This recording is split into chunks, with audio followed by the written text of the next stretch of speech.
വർഷത്തിൽ ഒരിക്കൽ മാത്രം പെരിയാർ കടുവാ സങ്കേതത്തിൽ നടക്കുന്ന മംഗളാദേവി ക്ഷേത്രത്തിലെ ചിത്ര പൗർണമി ഉത്സവം നാളെ നടക്കും. ഉത്സവത്തിനായുള്ള മുന്നൊരുക്കങ്ങൾ പൂർത്തിയായതായി ജില്ലാ ഭരണകൂടം. രാവിലെ 6 മുതൽ ഭക്തരെ ക്ഷേത്രത്തിലേക്ക് കടത്തിവിടും.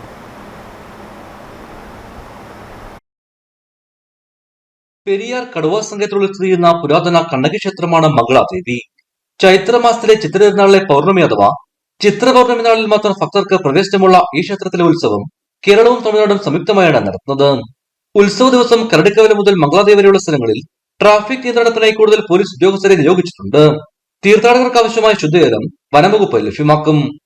ആംബുലൻസ് സൗകര്യത്തോടു കൂടിയ 4 മെഡിക്കൽ സംഘങ്ങളെ കൊക്കരക്കണ്ടം, കരടിക്കവല, ബ്രാണ്ടിപ്പാറ ക്ഷേത്ര പരിസരം എന്നിവിടങ്ങളിൽ ആരോഗ്യവകുപ്പ് വിന്യസിക്കും.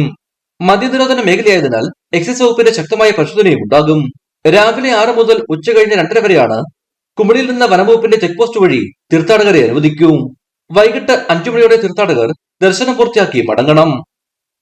ഇടുക്കി വിഷൻ, കുമളി.